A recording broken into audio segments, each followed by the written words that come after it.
Cara, tá eu e meu parceiro Pete aqui com um BO que muita gente tem aí, ó. A trava faz um barulho parecendo que tá metralhando alguém.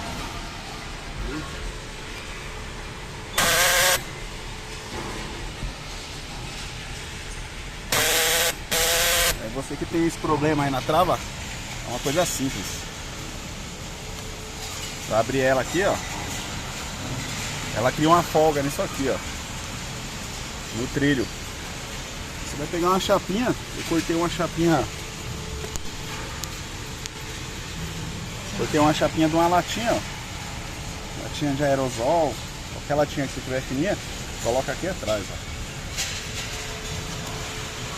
Atrás da canaletinha. Na hora que você tampar, você tampa de lá pra cá, pra ela não mastigar. Vai aqui.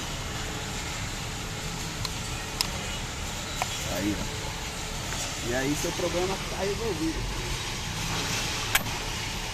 Já era o barulho.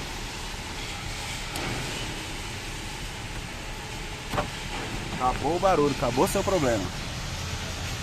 Valeu.